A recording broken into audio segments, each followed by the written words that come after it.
This Tuesday at 9 a.m. Pacific Standard Time, West Coast United States, I am giving a free masterclass on using ChatGPT, just ChatGPT, not Claude, not Perplexity.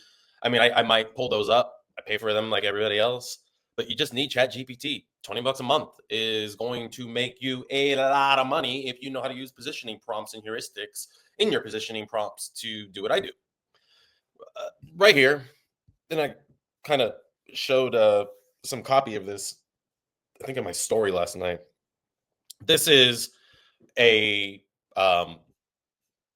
archetype, right? So we have different archetypes of, in this case, ADHDers, people dealing with the dopamine dysregulation, dopamine deficiencies that cause a lack of focus, that cause, a lot of internal criticism, self-judgment, self-talk, and getting stuck in these weird little ADHD cycles. And this stuff, like let me tell you, I spent 45 minutes Googling, can pigeons feel love, instead of doing my actual work, right? So there's different archetypes of these people, ADHD, right here. Here are different archetypes of a man dealing with sexual dysfunction, ED, who takes SSRIs. So here, all of my GPT is trained initially with heuristics. So it understands all of the elements that I utilize. And in fact, let me do this. Can you break down the heuristics of the first script, the grind set? Okay. Now, while I let it do that, these different archetypes are dealing with different types of men who have the same problem.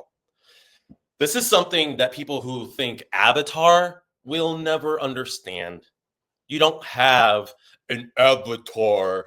Leave avatar to media buyers. You are in the archetype business because you can have the same problem, but internalize it or experience it in completely different ways. And the fact that copywriters have not understood that, like this guy, Bob Bly, Robert Bly, he wrote a book and he's bitching with me in my comments about copywriters not being CMOs. Oh, I wrote the book on it. Yeah, thanks for masturbating in my thread, son. Get your fucking ego in check and open yourself up to being relevant in 2025 instead of relying on old school copywriting tricks and tips. Idiot. So these archetypes are the different manifestations of men and how different manifestations of men internalize and experience the same problem. So when I say UX testing, you have your positioning and then you have UX testing because you're trying to see how many different ways you can say the same thing to get different people to raise their hands to the same problem. I have a different experience with X than you. X is the problem, but the two of us will raise our hands to that problem in different ways. So we need to explore what that means and how that's possible, not just to make it happen, but then to also be able to identify what made it happen so you can do more of it.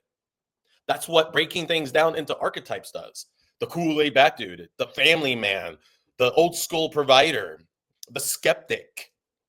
Those are 5 different, I need 5 times more male archetypes dealing with what they think is ED, i.e., due to blood circulation and heart problems, for instance. Okay, so let's get it doing that. Now, let's just look at this. This is the heuristics, right? So positioning is the hook. The instant identification. So self-identification is the most powerful thing that you can get prospects to do, to raise their hands, see themselves, empathize. Those are mirror neurons. So positioning is the hook, and it's what needs to cause that instant identification. So it knows that. Now it's doing, oops, it's not doing what I asked at the deeper realization. Please leave out as and focus exclusively on heuristics. Okay, so yeah, and I'll show you that in a second. Now, here's 5 more archetypes: the biohacker, the aging warrior, right? So it gives it, let's just say I want a full script, and then I can do individual UX testing on the old school provider, let's just say. All right. I need 3 oopsies, scripts on the old school provider archetype first.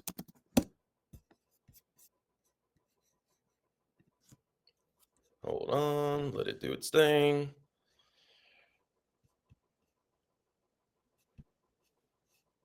Some cool shit here. We got the smoking gun, negative and frequency bias, some good shit. We can just do a class on dopamine alone and have it break down how we're hitting dopamine or how we're triggering serotonin, helping people feel safe with their dopamine to make that click have more trust and a higher intention of purchasing. Okay. So now we're going to get 3 scripts. And you can see up here, while I let it do that, we have lots of different archetypes. And this is UX testing. This is broad UX testing. But then we take an individual archetype and we start fleshing it out. So then we have UX testing with each individual archetype.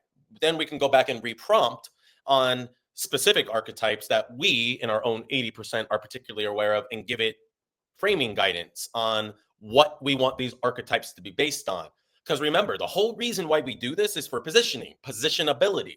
The only reason why we formulate is for positionability. The only reason why we sell, hopefully, something, a supplement like this. That's what this is writing for. The ingredients in this, which do powerful things for dopamine.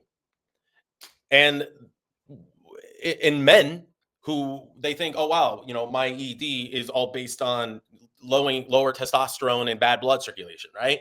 Low T. Well, that can be the case. But if you have dopamine dysregulation, you can still take the blue pill, Cialis, and not be able to get hard. Why? Because there's no desire. There's no drive. You could have a beautiful woman standing right next to you and have zero desire to do anything to her, which if you are a man and your dopamine and serotonin levels are healthy, that woman, you do all kinds of really despicable kind of gross things to her while she's standing right next to you and she has no idea. That's men. But when men don't have the dopamine, they don't have the desire to think like that at all. Even if they're like, dude, I want to think like that, they can't. So that's dopamine. And dopamine is why we do everything. So if you ain't got dopamine, you can have the ability to get hard, but so what? You have no desire to, and that lack of desire does not exactly create situations that are sexual. So we know these things. And as we do our 80%, and then we see, like how ingredients work, I vetted all the mechanism. And so now I am, and I'm getting, these are more for TikTok. Now, if I wanted to get these more for Facebook, I would make some adjustments in my prompting. But these scripts, there's something no one tells you about getting older. It's not just about the body slowing down. It's not just about the aches, pain, stress, or being too tired. It's about looking in the mirror one day and realizing you don't feel like you anymore. That's definitely copy. All copywriters could have written at some point a variation of that. So it's nothing special, but effective. And when we're thinking about putting money behind stuff, and I would actually refine this, and I'm not going to do it right now. That's why we're going to have a class on this stuff, or a masterclass session. I want to add my 80%, my specificity, and then I use that to reprompt. But there's a ton here. And if I go to the top, there's a ton here at the top as well. And this has all the storyboarding in it and whatnot. And you can take all that out. But this is an example of how positioning prompts give you the ability to quickly write very effective, and they don't have to be long form BSLs. And that's why we're in business, by the way, to give people the ability to raise their hands, aka self-identify, and get help. So if you got things that actually help, get them that help. For the ones watching this that don't actually have anything that can help people, well, that's your work. Find something that actually works so that you can authentically sell it. And read what I said yesterday, what I wrote about yesterday about vibe, energy, authenticity, right? If you say things not so perfect like me right now, but your intentions are right, you're going to feel the impact. And the impact here that you're feeling is, wow, just by taking archetypes, I can break down 20 different ways of addressing the same problem. And then in those 20 different conversations, 100 different ways of having those conversations. If that doesn't make a difference in how you look at copy today, you're not a copywriter. And you might want to think about understanding the psychology and the strategy that it takes to get people to self-identify, to understand the story they're telling about the problem you can help them solve, instead of just trying to trick people or overclaim, have aggressive claims, thinking that's going to take care of what I don't know. And for some people it might, but for most it won't, and it's not scalable. There's a big difference between scaling and converting. Converting, easy. Scaling, most people can't do it. This is how you do it. This is how you do it. All right, y'all. Questions, I will see you on Tuesday, so have them ready.